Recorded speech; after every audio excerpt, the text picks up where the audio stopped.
நம்ம இன்றைக்கி வந்து ராகி சேமியா வச்சு கிச்சடி செய்ய போகிறோம். அதுக்கு வந்து தண்ணி ஊற்றி வச்சுருக்கேன். ஒரு பேசனில் உப்பு போட்டுக்கிறோம். இந்த உப்பு வந்து நல்லா கரையணும். இப்போ உப்பு போட்டு வச்சுருக்கோம், நல்லா கரைஞ்சிருக்கு. இப்போ வந்து இதில் நம்ம இதை நனைய வைப்போம். தூள் தூளாக நொறுங்கி போய் கிடக்கு. பாக்கெட் நம்ம வாங்கினோம்னா தூள் தூளாக நொறுங்கிது. இதை வந்து எல்லாமே தண்ணி படுற மாதிரி நனைச்சி விட்றணும். ஒரு 5 நிமிஷம் நனைஞ்சா போதும். ரொம்ப நம்ம நனைய வைக்கக்கூடாது. ஒரு 5 நிமிஷம் நனைய வச்சுட்டு எடுத்துடணும். தண்ணி நல்லா கொதிச்சிருச்சு. இப்போ நம்ம வந்து இதை அள்ளி வச்சிருவோம்.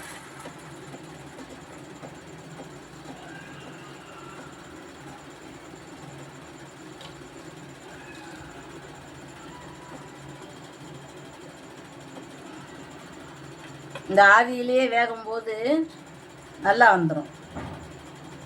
ரொம்ப நம்ம குழைய வச்சிடக்கூடாது. ஓரளவு ஒரு 5 நிமிஷம் வெந்தவுடன் நம்ம எடுத்துடணும்.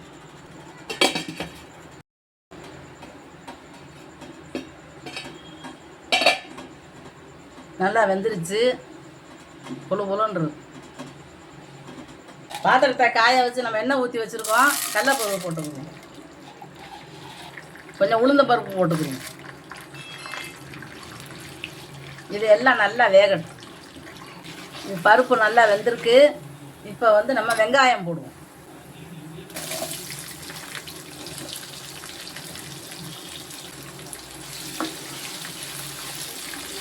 இது நல்லா வேகட்டும். கண்ணாடி பதத்துக்கு வெங்காயம் வேகணும். இப்போ வெள்ளைப்பூடு வெட்டி வச்சுருக்கோம். வெள்ளைப்பூடை போடுவோம். இப்போ வந்து நம்ம கேரட்டு வெட்டி வச்சுருக்கோம் நீல வாக்கில், அதை போடுவோம்.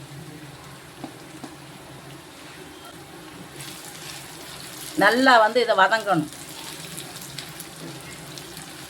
நல்லா அந்த கேரட்டு வந்து மடக்கணும்னா மடங்குற அளவுக்கு வதங்கணும். ரொம்ப குழஞ்சிடக்கூடாது.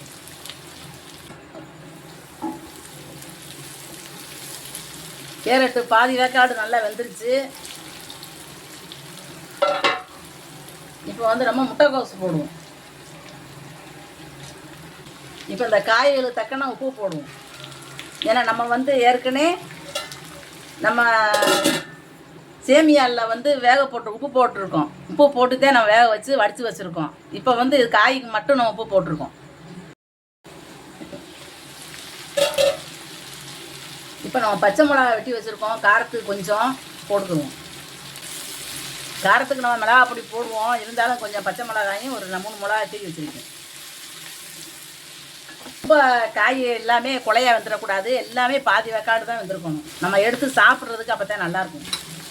இப்போ வந்து நம்ம குடமிளகா வெட்டி வச்சுருக்கோம். அதை போடுவோம்.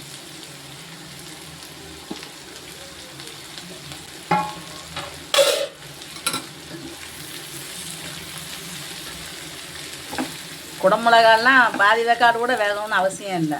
ஏன்னா அது வந்து நமக்கு டக்குன்னு வெந்த உடனே ஒரு மாதிரி கலரும் மாறிடும். காய் ரொம்ப குலைவாயிரும். இந்த கேரட்டு முட்டைக்கோசு மாதிரி கிடக்காது.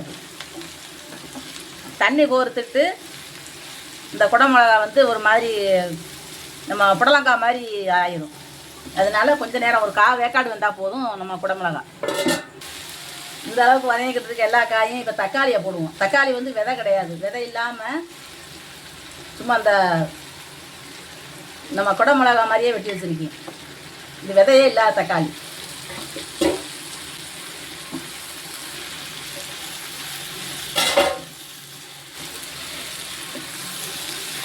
இதுவும் நமக்கு ரொம்ப குழஞ்சிடக்கூடாது. ஓரளவு நமக்கு எல்லாமே எடுத்து சாப்பிட்ற மாதிரி தான் இருக்கணும். குலைவாயிடக்கூடாது.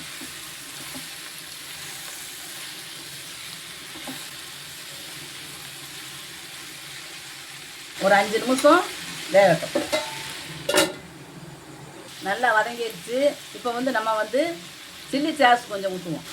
காரத்துக்கு மிளகாய் பொடியும் போடலாம். தனி மிளகாய் பொடி போடலாம். நான் சில்லி சாஸ் ஊற்றுறேன். ரொம்பவும் நமக்கு காரம் தேவையில்லை. ஏன்னா 2-3 பச்சை மிளகாய் வரை கீறி போட்டிருக்கேன்.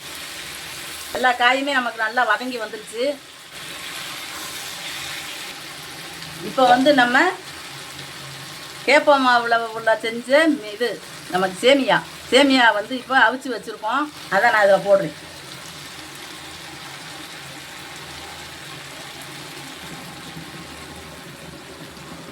நமக்கு இது வந்து தூள் தூளாக உடஞ்சிருக்கு. நமக்கு வந்து இது பெருசு பெருசாக இருக்கும், நல்லா நீளமாக சேமியா மாதிரி. இது அந்த அப்படி இல்லாமல் தூள் தூளாக நொறுங்கி போயிருக்கு. இப்போ இதை வந்து நம்ம என்ன செய்வோம், நல்லா எல்லாத்தையுமே சேர்ற மாதிரி கிண்டி விடணும். அடுப்பை வந்து நல்லாவே குறைச்சி வச்சுக்கிறணும். நம்ம வந்து ஒரு கரண்டியை வச்சு கிண்டுற போது உள்ள வந்து அடியில் கிடக்கிறத கிண்டி வெளியே கொண்டு வர முடியல. இப்படி 2 கரண்டி வச்சு இப்படி கிண்டணும்னா அடியில் உள்ள காய்கறிலாம் மேலே வந்துடும். எல்லா காயும் வந்து அடுப்பை வந்து நம்ம நல்லா குறைச்சி வச்சுருக்கோம். அடுப்பை ஆஃப் பண்ணிட வேண்டாம். அடுப்பை அதிகமாகவும் வைக்கக்கூடாது.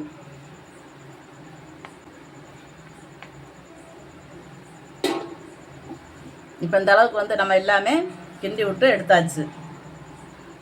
நம்ம அடுப்பை ஆஃப் பண்ணிக்கிற வேண்டியதுதான். எல்லாமே ரெடி ஆயிடுச்சு.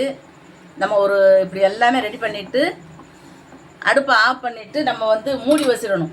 மூடி வச்சிட்டோம்னா நல்லா புட்டு போல் ஆயிடும், பொழுன்னு வந்துடும்.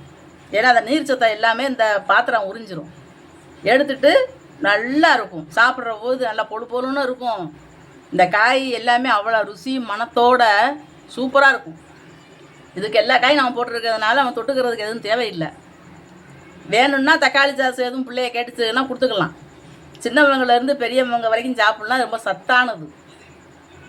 இதெல்லாம் வந்து கேப்ப மாவில் வந்து கூழ் காய்ச்சி குடிக்கலாம், ரொட்டி சுட்டு சாப்பிட்லாம், கொலக்கட்டை செஞ்சு சாப்பிட்லாம்.